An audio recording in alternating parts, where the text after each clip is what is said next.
எல்லோருக்கும் வணக்கம். என் லைஃப்ல இந்த மாதிரி ஒரு பெயின்ஃபுல்லான ஒரு சுச்சுவேஷனை நான் ஃபேஸ் பண்ணதே கிடையாது. மனசு முழுக்க வலி வலி மட்டும்தான். இந்த சுற்றுப்பயணத்துல என்னென்ன மக்கள் பார்க்க வராங்க, அதுக்கு ஒரே ஒரு காரணம் தான், அவங்க என் மேல வச்சிருக்கிற அன்பும் பாசம். அந்த அன்புக்கும் பாசத்துக்கும் நான் எப்பவும் கடமைப்பட்டிருக்கிறேன். அதனாலதான் இந்த சுற்றுப்பயணத்துல மற்ற எல்லா விஷயங்களையும் தாண்டி மக்களுடைய சேஃப்டி, அதில் எந்த காம்ப்ரமைஸும் பண்ணிடக்கூடாதுன்றதுக்காக தான் அது என் மனசுல ரொம்ப ஆழமா இருக்கும் அந்த எண்ணம். அதனாலதான் இந்த அரசியல் காரணங்கள் எல்லாத்தையும் தவிர்த்துட்டு ஒதுக்கி வச்சுட்டு மக்களோட சேஃப்டி மட்டும் மைண்ட்ல வச்சுக்கிட்டு அதுக்கான இடங்களை சூஸ் பண்றது, அதுக்கான இடங்களை பார்த்து பெர்மிஷன் கேட்கறது, போலீஸ் டிபார்ட்மெண்ட்ல அதை ரிக்வெஸ்ட் பண்ணி கேட்போம். ஆனா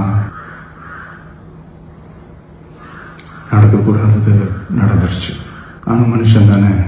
அந்த நேரத்தில் அத்தனை பேர் பாதிக்கப்பட்டு இருக்கும்போது எப்படி அந்த ஊரை விட்டுட்டு என்னால் கிளம்பி வர முடியும்? நான் திரும்ப போகணும்னு இருந்துச்சுன்னா அதை ஒரு காரணம் காட்டி அங்கே வேற சில பதட்டமான சுச்சுவேஷன்ஸ், வேற சில அசம்பாவிதங்கள் அந்த மாதிரி எதுவும் நடந்துடக்கூடாதுன்றதுக்காக தான் நான் அவாய்ட் பண்ணேன். இந்த நேரத்தில் சொந்தங்களை இழந்து தவிக்கிற இத்தனை குடும்பங்களுக்கும் என்னுடைய ஆழ்ந்த இரங்கலை தெரிவிச்சுக்கிறேன். எனக்கு தெரியும், என்ன சொன்னாலும் இது ஈடையாகாதுன்னு எனக்கு தெரியும். ஹாஸ்பிட்டலில் ட்ரீட் பண்ணிட்டு இருக்கிற எல்லாருமே சீக்கிரமாக க்யூர் ஆகி வரணுன்றதை இந்த நேரத்தில் நான் வேண்டிக்கிறேன். கூடிய சீக்கிரமே உங்கள் எல்லாரையும் நான் சந்திக்கிறேன். இந்த நேரத்தில் எங்களுடைய வலிகளை, எங்களுடைய நிலைமையை புரிஞ்சுக்கிட்டு எங்களுக்காக பேசின அரசியல் கட்சிகளை சார்ந்த நண்பர்கள், தலைவர்கள் அனைவருக்கும் என்னுடைய நன்றியை தெரிவிச்சுக்கிறேன். கிட்டத்தட்ட ஒரு 5 மாவட்டத்துக்கு பிரச்சாரத்துக்கு போனோம்.